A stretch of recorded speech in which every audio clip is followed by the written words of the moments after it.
প্রতিবন্ধী ভাতা ৫,০০০ টাকা করা, সরকারি নিয়োগে প্রতিবন্ধী কোটা প্রণয়ন করা সহ ১১ দফা দাবিতে নাটোরে প্রতিবন্ধীদের মানববন্ধন অনুষ্ঠিত এবং স্মারকলিপি প্রদান। নাটোরে বিশেষ প্রতিনিধির তথ্য ও ছবিতে বিস্তারিত।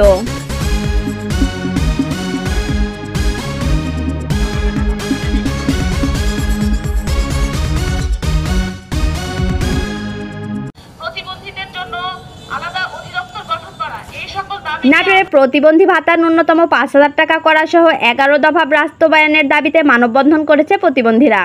বুধবার ৭ জুন জেলা প্রশাসকের কার্যালয়ের সামনে প্রতিবন্ধী সংস্থা নন্দগের উদ্যোগে এই মানববন্ধন কর্মসূচি অনুষ্ঠিত হয়। বক্তারা বলেন, প্রতিবন্ধীদের জীবনমান উন্নয়নে বর্তমান সরকার বিভিন্ন কর্মসূচি গ্রহণ করেছেন। সরকারের প্রতি কৃতজ্ঞতা প্রকাশ করে তারা ১১ দফা বাস্তবায়নের কার্যকরী পদক্ষেপ নেবার জন্য সরকারের প্রতি দাবি জানান।